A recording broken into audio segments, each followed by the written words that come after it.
Hello everyone, I have a softball, and on today's episode I'm going to talk about my own personal love story from the 1980s, titled My 80s Love Story.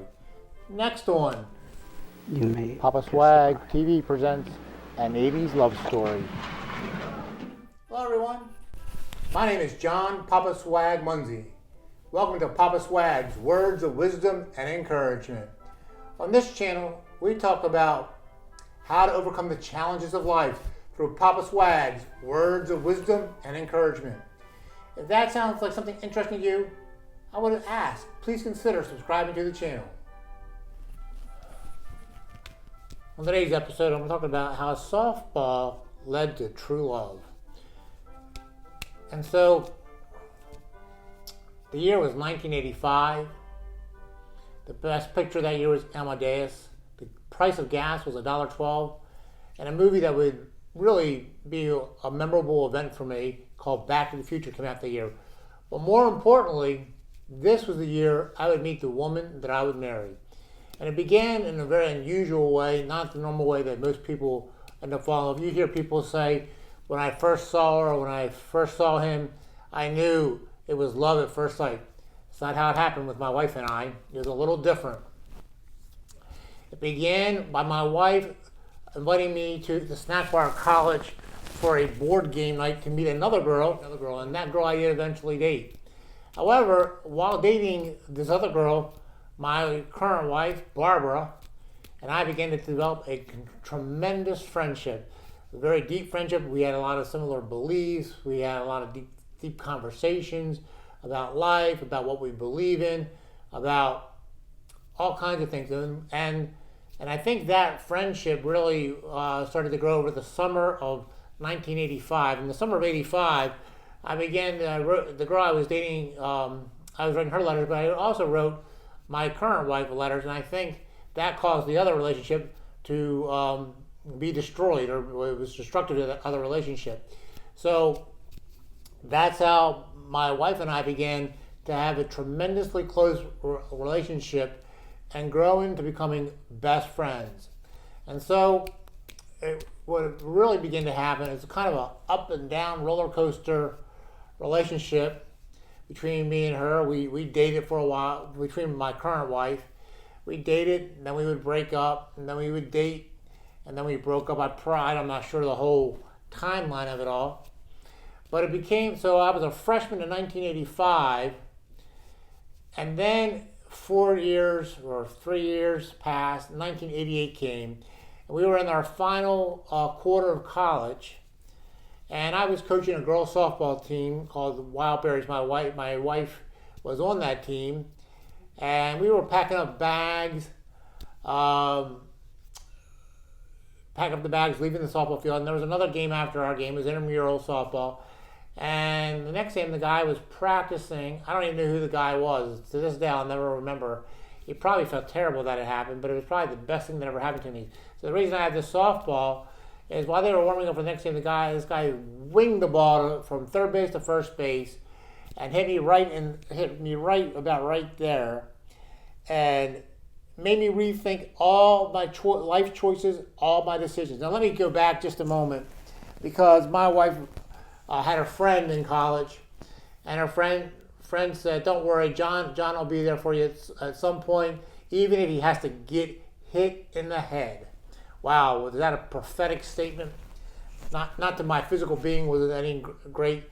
And so I got hit in the head and went to the doctor, got it all fixed up, and I was, I didn't have to get a surgery, thank God. I didn't have a concussion, or maybe I did, I don't know. But I iced it up, and it was pretty swollen on that side. I don't remember much about it. I was a senior in college. So my wife and I met my freshman year of college.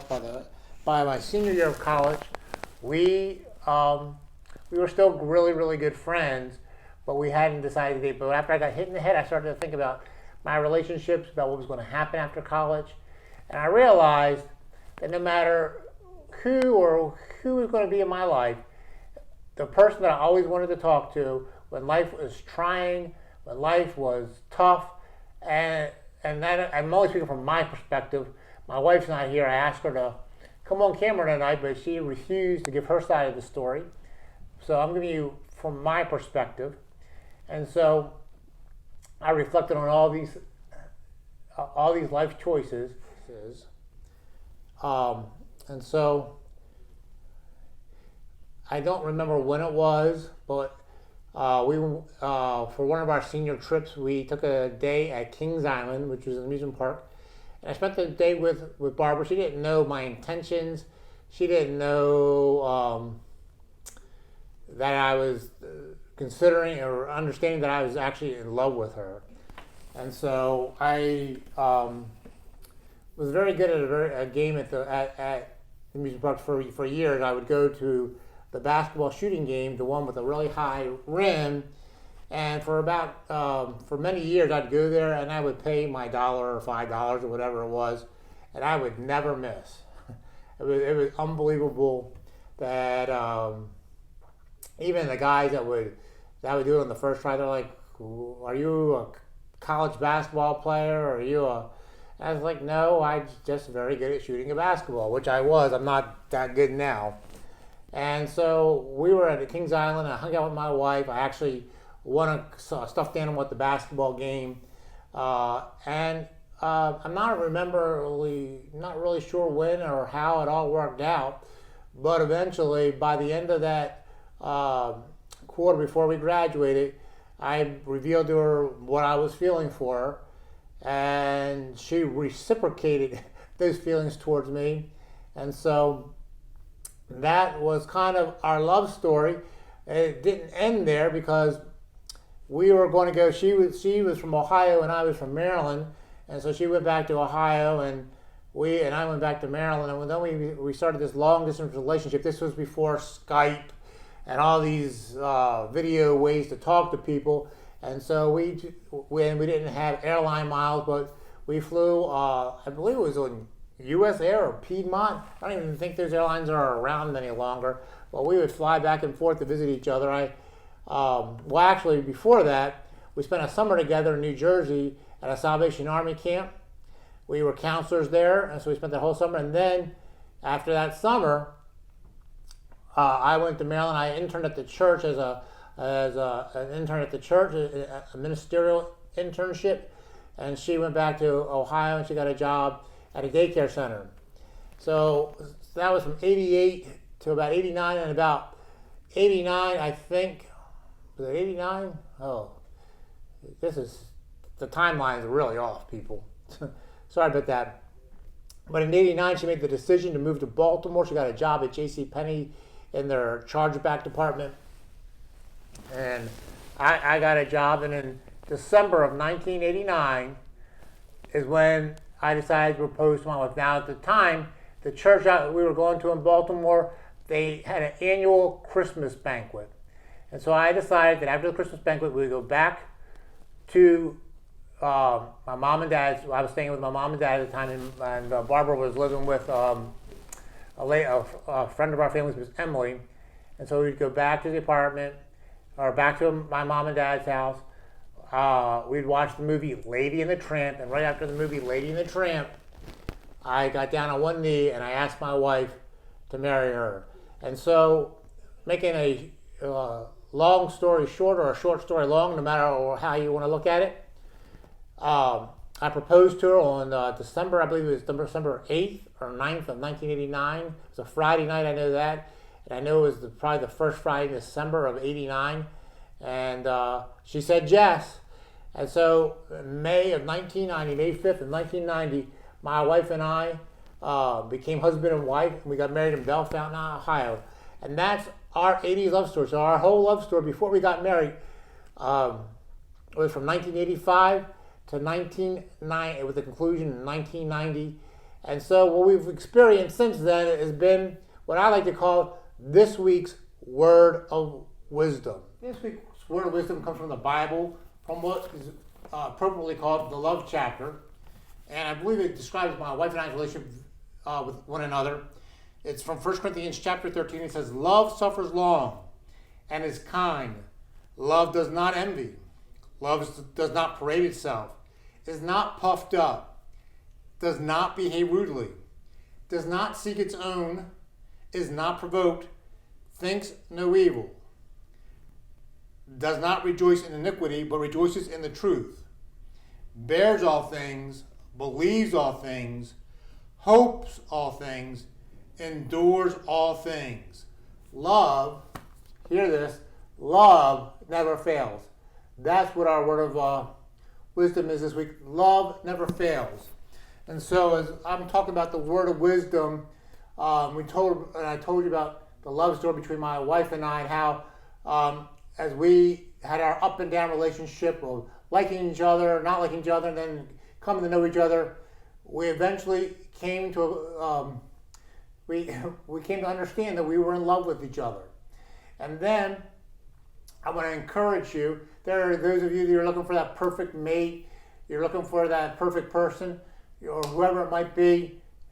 One of the things that somebody told me a long time ago, I'm not sure if it was before I got married or not, but instead of looking for the perfect person, you need to become the perfect person. You need to become the person that loves unconditionally, or and find that connection with somebody that is that you can open up with, that you can be close with.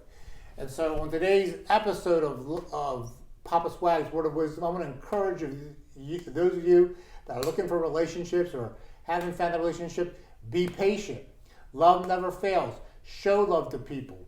Sometimes you're going to get hurt. Love is a battlefield. That's a song from, I think, Pat Benatar from many years ago. Love is a battlefield. But sometimes the victories outweigh the defeats. I want to say that again. The victories outweigh the defeats when it comes to love, because love never fails. After hearing the story today and hearing our word of wisdom and word of encouragement, I just want to ask you to take some action. I would love to hear in the comments today, what is your love story? What, can you just give maybe 5 or 6 words, or a sentence or two of what your love story is, or what did you think of my love story, or how my 80s love story, where I wore jams and all kinds of crazy 80s outfits, and my wife wore shoulder pads in her clothes and all that. So it was from a hit on the head that made me realize I was in love with my wife. February, we're going to do a couple of videos about love, since this is the month of Valentine's Day. And so next week's video is going to be about the skunks. I had a great video about skunks and love and mating. You don't want to miss it. As well as I want to encourage you. I talked about an announcement last week that we were doing something behind the scenes. My youngest son and I started a new YouTube channel called Cereal United, where we're going to be talking about cereals. I want to encourage you, if you haven't done so far, go over to that channel, subscribe to the channel, watch our videos. We have one video up there at the time of this viewing, but hopefully we'll have 2 or 3, 4. We're going to continue to build videos there. And if you enjoyed today's video, and or if you're new, I want to welcome to all our old subscribers. But if you're new or you've been enjoying these videos and you're finding value from Papa Swag's words of wisdom and encouragement, I would encourage you, or if you could consider subscribing to the channel, we would greatly appreciate it. And thank you for viewing for this week's video. And remember, be encouraged. You were created to do great things, and I'm here cheering you on. Till the next video, have a great day. Now it is my express pleasure to introduce to you for the very first time Mr. and Mrs. John Robert Muncie, Jr. Amen.